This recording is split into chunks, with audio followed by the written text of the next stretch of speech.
Claire sat alone at the back of the wedding rehearsal, her hands folded neatly in her lap, the pearls around her neck cold and tight.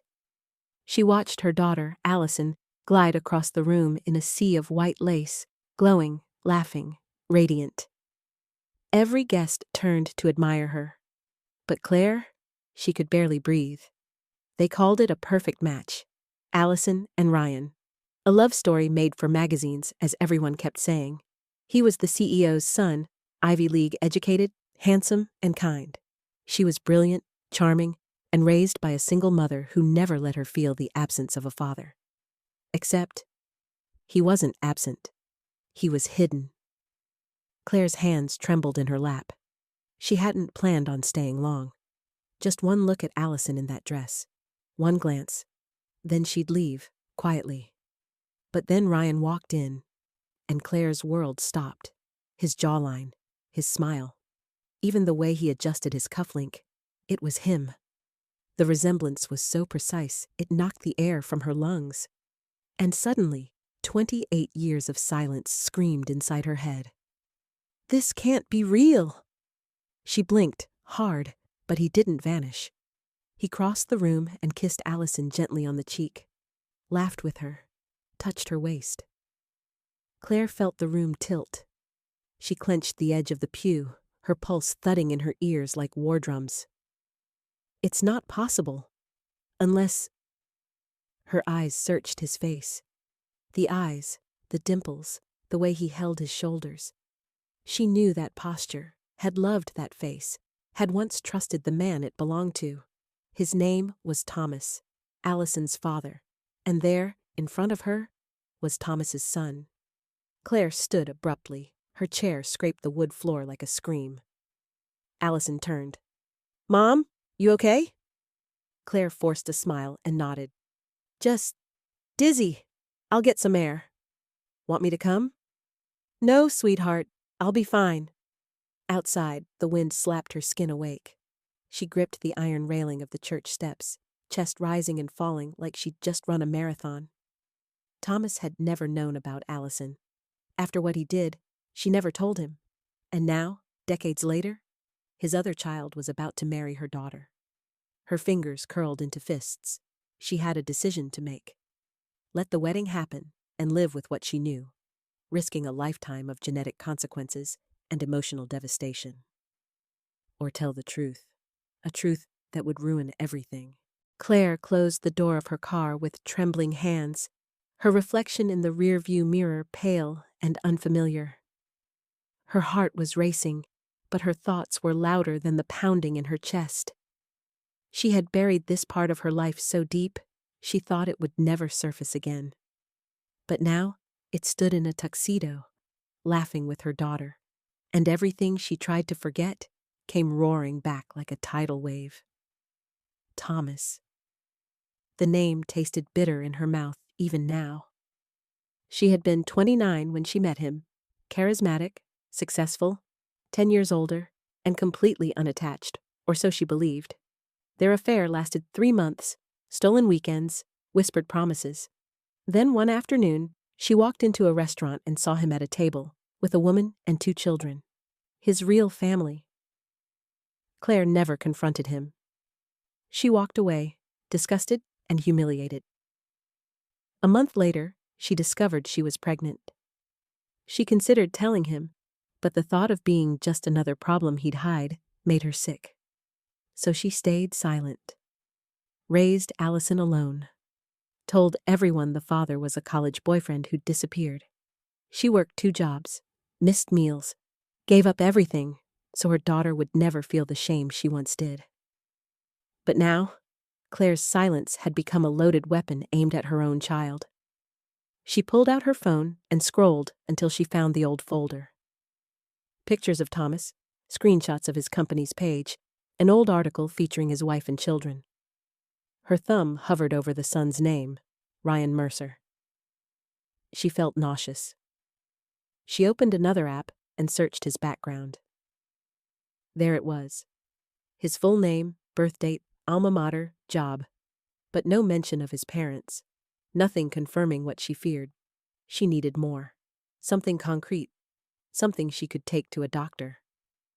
Claire spent the next hour in her car, combing through old documents at home via remote desktop, digging up old letters, emails, anything. Eventually, she found what she needed, an old photo. Thomas holding a toddler boy with the same smile Ryan wore today. She printed it. Then, she made a phone call.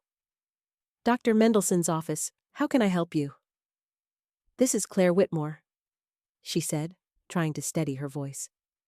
I'd like to schedule an emergency DNA consultation.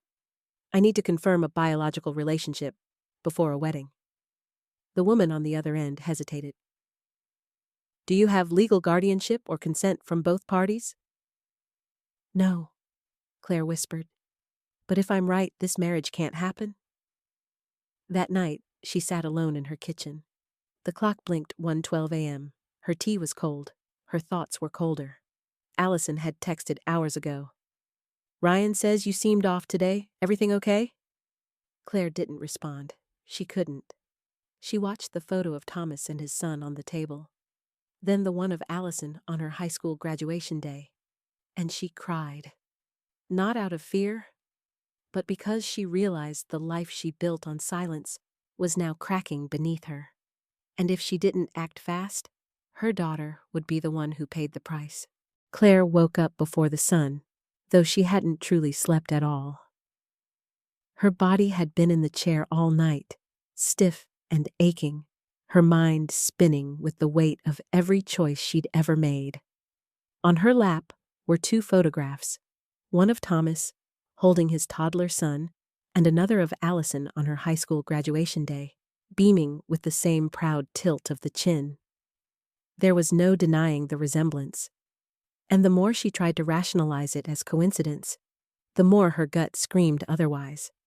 At exactly 8:03 a.m., Claire stood at the front doors of a private diagnostics clinic.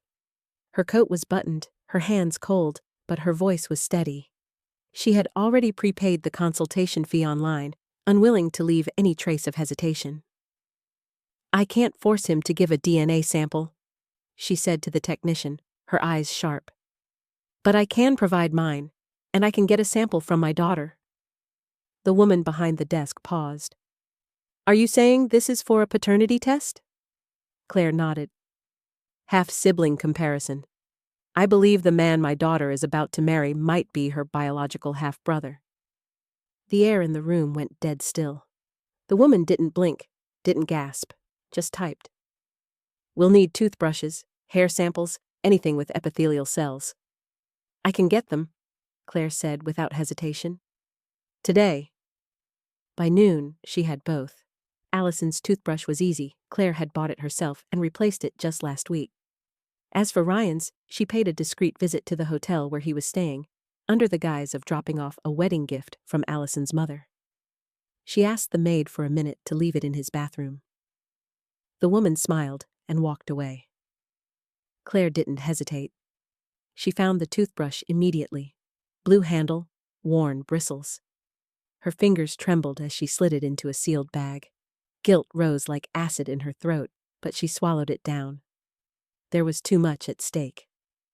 That evening, she returned to the clinic, handed over the samples, and signed a non-disclosure. You'll get the results within 72 hours, the technician said. Maybe less. Claire walked out into the dark, the cold wind whipping her coat open. Her phone buzzed. Another text from Allison. Mom, you've been so distant. Please talk to me. Don't ruin this for me. Claire stared at the screen. Ruin it? She wanted to scream. She wanted to throw the phone across the parking lot. But instead, she typed back. I love you more than anything. Please trust me. Just give me a couple of days. She hit send and closed her eyes. Inside her chest, her heart was cracking open. If she was right, she would have to be the one to destroy her daughter's wedding. Not out of spite, but out of love. And that kind of truth, that kind of love, could shatter everything. The next 2 days passed like a slow-motion car crash. Claire went through the motions, smiled when neighbors passed, answered emails, even forced herself to attend the pre-wedding brunch where Allison beamed like she'd already stepped into her perfect new life. Ryan was there, of course, charming everyone with that easy grin that turned Claire's stomach. Every time he touched Allison's shoulder or kissed her temple, Claire felt the walls closing in. She wanted to scream, to grab her daughter and run, but she couldn't, not yet. Not until she had proof. That night, she lay in bed staring at the ceiling, clutching her phone like a lifeline. The clinic had promised 72 hours max. She counted each one like they were years. Then, at 2:17 a.m., her phone buzzed. One new email. Results attached. Sibling DNA analysis. Claire sat up so fast her neck cracked.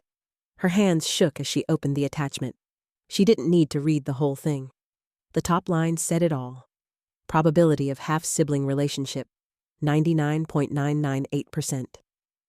Her lungs stopped working. Her heart didn't beat. It detonated. Her daughter and Ryan, they were blood. Half-siblings, brother and sister. And no one else knew. Claire dropped the phone. It hit the floor with a loud thud, but she didn't move. Her whole world, the life she built, the sacrifices, the silence, it had all led to this moment. Her daughter was about to marry her half-brother, and Claire was the only one who could stop it. By sunrise, she had made her decision. The wedding was the next day. She had one shot, one moment, and she would take it, no matter the cost. The morning of the wedding, the sky was a pale gray, heavy with the kind of silence that made everything feel like it was holding its breath. Claire dressed slowly, choosing a navy blue dress that Allison had once said made her look strong. Fitting, she thought. She pinned up her hair, added light makeup, and looked at herself in the mirror for a long time. There was no fear left in her eyes, only resolve. She arrived at the church an hour early, walked straight to the back pew, and sat with her purse in her lap. Inside, it was the printed DNA report, folded 3 times, sealed in an envelope. Every now and then, she touched it with her fingers, like it was burning a hole through the fabric. Guests started to arrive, chatting, laughing, dressed in pastels and pearls. The string quartet played soft, lilting music that felt painfully ironic. Claire watched them all with a kind of numb detachment. It was like watching people dance on a frozen lake, unaware the ice was cracking beneath them. Then she saw him, Ryan, looking like the picture of a perfect groom. Confident, polished, completely unaware of the bomb ticking in her purse. A few minutes later, Allison appeared at the back of the church, glowing in white, holding her bouquet with shaky fingers. Her eyes scanned the room until they landed on Claire. She smiled, nervously, but with love. Claire smiled back, a small, tight curve of the lips that held the weight of everything she couldn't say just yet. The ceremony began. The music swelled. The guests rose. Allison started her slow walk down the aisle. Each step was a knife in Claire's chest. When she reached the altar, Ryan took her hand, and the priest welcomed everyone. "Dearly beloved, we are gathered here today." Claire stood. "I'm sorry," she said, her voice trembling but loud enough to echo. Heads turned. Murmurs rippled through the pews. The priest paused. "I need to speak with my daughter. Now." Allison's eyes widened. "Mom, what? Please," Claire said, her voice breaking. "Just 5 minutes. Alone." The silence was thunderous.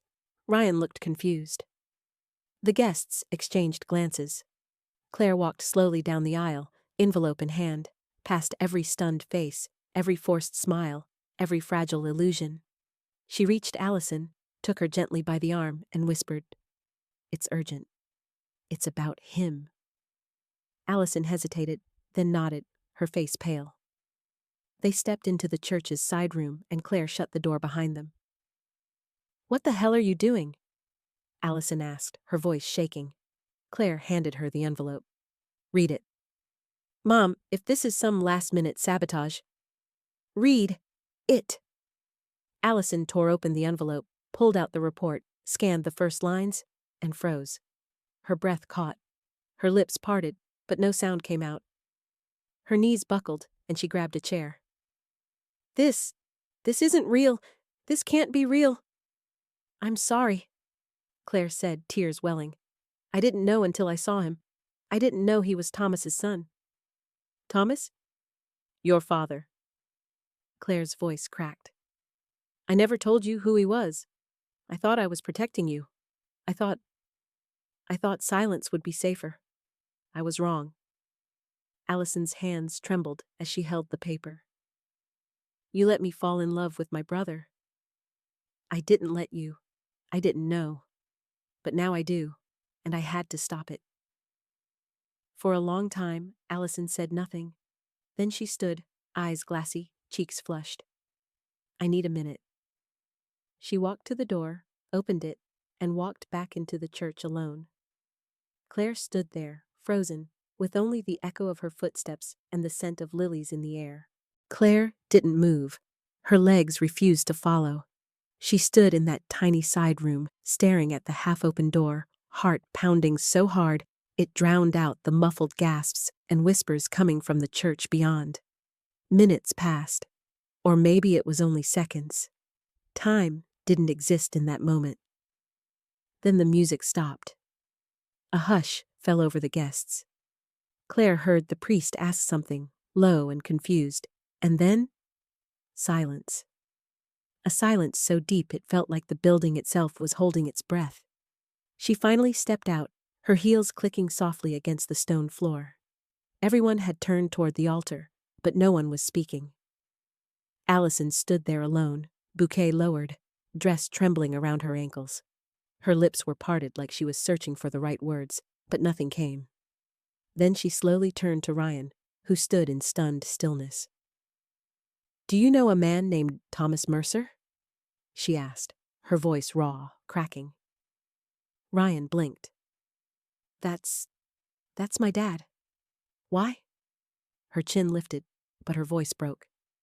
Because he's mine too. The words exploded into the room like a grenade, gasps, a few audible no's. A woman dropped her purse. The priest looked like someone had slapped him across the face. Ryan took a step back. What the hell are you talking about? She showed me the report, Allison said, voice shaking, pointing to Claire. It's real. We're half siblings. No, Ryan said, jaw clenched. No, this is insane. You're lying. Claire stepped forward now, voice calm but unflinching. She's not. I knew your father a long time ago. I didn't know about you until I saw your face. I had to be sure. Now I am. You're ruining her life, Ryan hissed. You don't even know what the truth is. I do, Claire said. And so will you. She walked to the altar, reached into her purse, and placed the full DNA report on the pedestal like a weapon.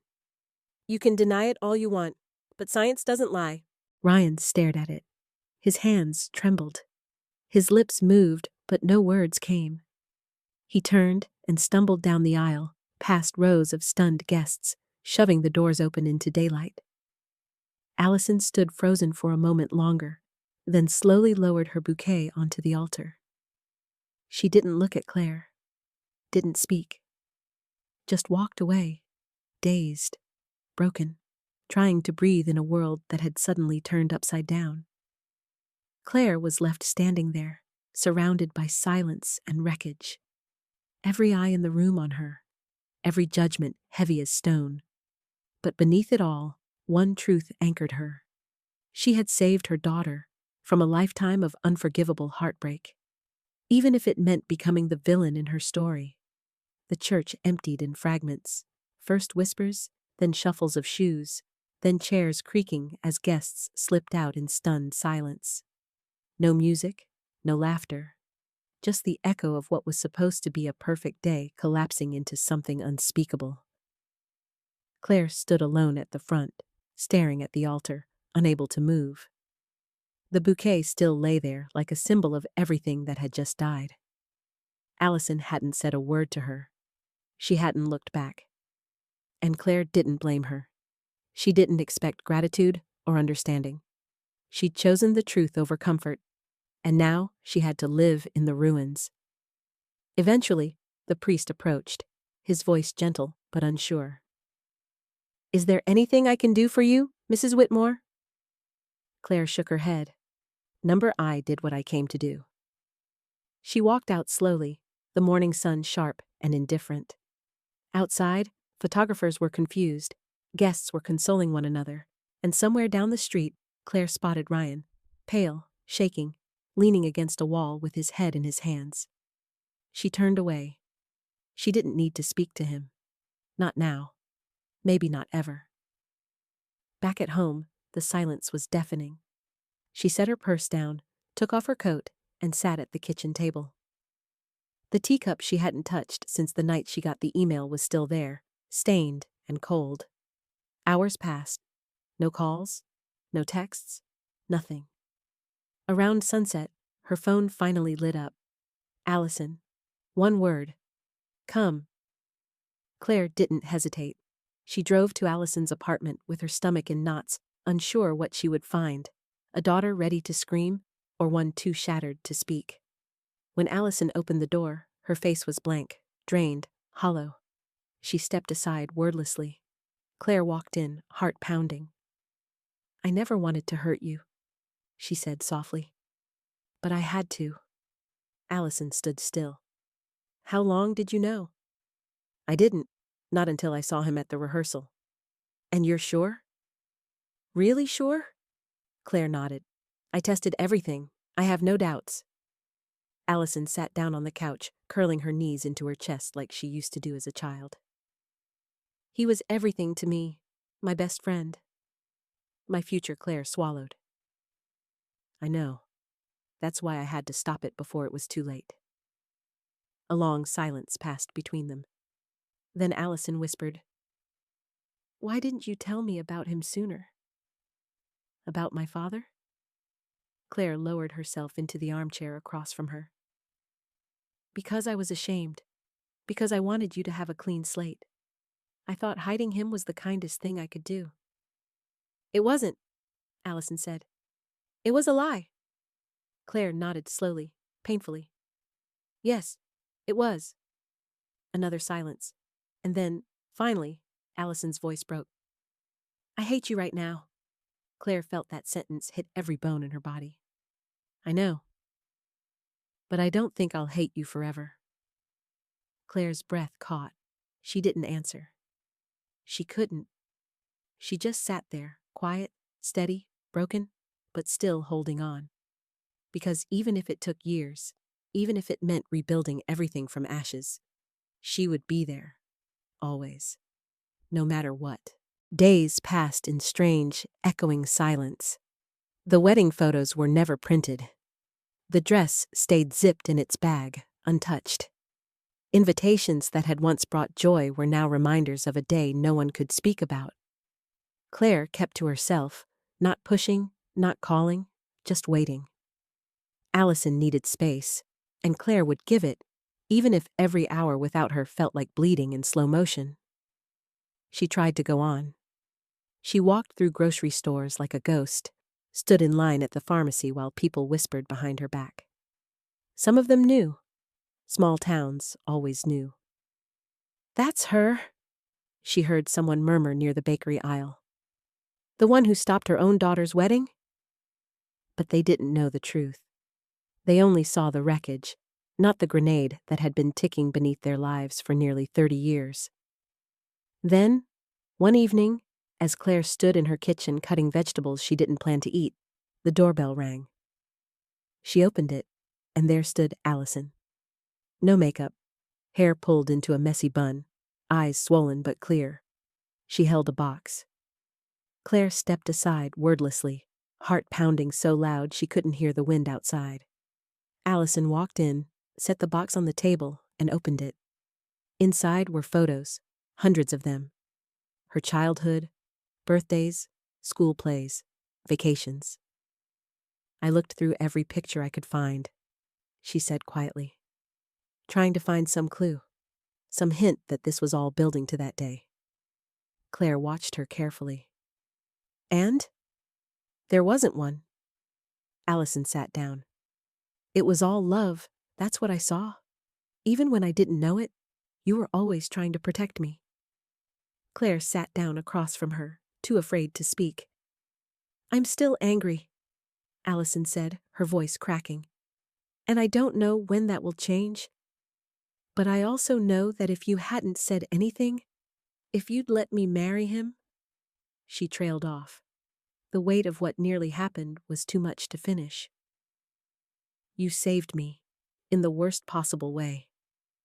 A tear slipped down Claire's cheek, but she didn't try to wipe it away. I would do it again, she whispered, even if you never forgave me. I'm not ready to forgive you, Allison said, but I'm ready to start talking again. Claire nodded slowly. That was enough. That was everything. They sat there for a long time, not fixing anything, not pretending it was okay, just existing in the same space again, breathing the same air, carrying the same grief. And that, Claire thought, was how healing always began. Not with flowers, not with apologies, but with a daughter walking through the door, and not walking out. Weeks passed. The seasons shifted. The sharp edges of that day dulled, but the cracks remained. Claire didn't push. She learned to live in the quiet. Every phone call from Allison felt like a gift, every visit like borrowed time. They talked in fragments. Safe topics at first. Memories, movies, books. Never Thomas, never Ryan. Until one Sunday afternoon, over tea and the smell of warm banana bread, Allison asked, Do you remember the day I got accepted into college? Claire looked up, heart skipping. Of course, you cried on the porch, said you weren't ready to leave me. Allison smiled faintly. You held me like I was 5 again. I think about that moment a lot lately. Claire set her cup down. Why? Because that's the last time I remember feeling truly safe. The words cut deep, but Claire nodded. And now? Allison looked out the window. Now I'm trying to rebuild something from pieces I didn't know were broken. She turned back. Do you think it's possible to feel safe again after something like this? Claire thought for a long time. Not the same kind of safe, but a better kind, one that doesn't depend on lies. Allison nodded slowly. I want to find that. Then, after a pause, and I want to know more about him, Thomas. Not because I care about him, but because I need to understand what I came from. Claire hesitated, then reached into the drawer beside her. She pulled out a small leather notebook, worn at the edges. I wrote about him, she said. All those years ago? I never meant to show it to anyone, but it's yours now. Allison took it with both hands, the weight of it heavier than it looked. She didn't open it. Not yet, but she pressed it to her chest like something sacred. Thank you, she whispered. That night, as Claire washed the dishes alone, she realized something had shifted. Not healed, not erased, but shifted. Her daughter didn't see her as the enemy anymore. She saw her as someone who had made the hardest choice a mother could make, and that, more than anything, gave Claire the strength to forgive herself. Even if it would take Allison longer to do the same. A week later, Allison called. Not to talk, just to ask, Can we walk? Claire said yes without hesitation, throwing on her coat before the call even ended.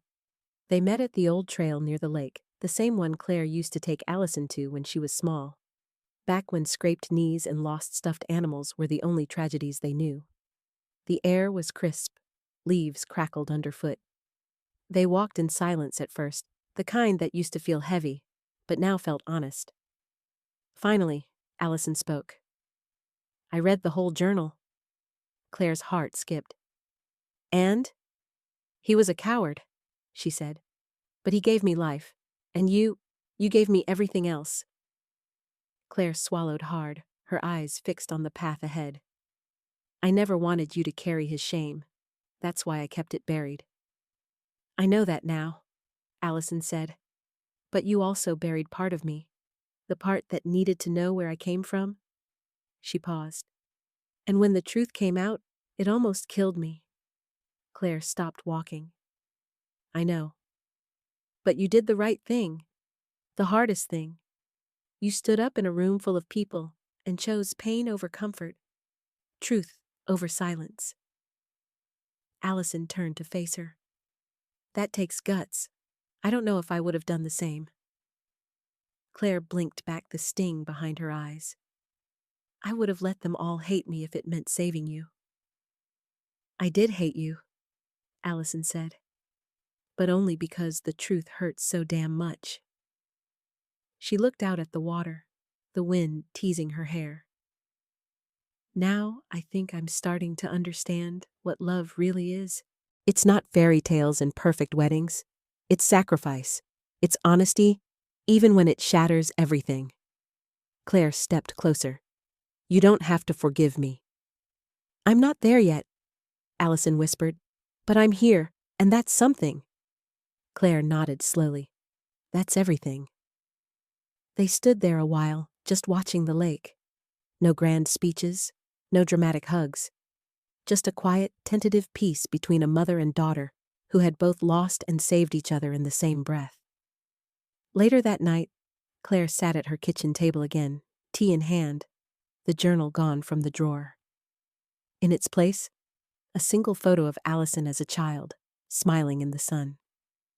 She stared at it for a long time. And for the first time in weeks, she smiled back.